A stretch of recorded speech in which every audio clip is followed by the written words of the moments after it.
अस्सलाम वालेकुम viewers, welcome करता हूं अपने यूट्यूब चैनल और फेसबुक पेज पर।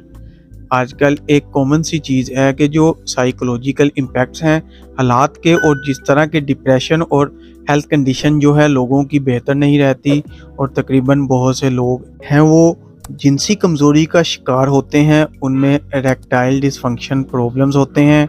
मतलब जो मिडिल एज के लोग होते हैं या जिनको कोई बीमारी होती है, शुगर या ब्लड प्रेशर खुसूसन, या जो कोई दवाइयाँ खा रहे होते हैं, तो अक्सर औकात उनको जो और प्रॉब्लम्स होती हैं, इन्हीं के साथ साथ वो प्रॉब्लम डिस्कस करते हैं कि इनको इरेक्टाइल डिसफंक्शन या ख्वाहिश की कमी या इस तरह की प्रॉब्लम्स का सामना है। तो इसके लिए वो चाहते हैं कि कोई सेफ़ ड्रग हो जिसमें साइड इफ़ेक्ट्स भी ना हो। तो शुगर का मरीज़, ब्लड प्रेशर का मरीज़ या दिल का मरीज़ जो है वो आसानी से इस्तेमाल करे। तो आज मैं एक ऐसी दवाई के बारे में बात करने लगा हूँ जो कि एक न्यूट्रास्यूटिकल जो माइनो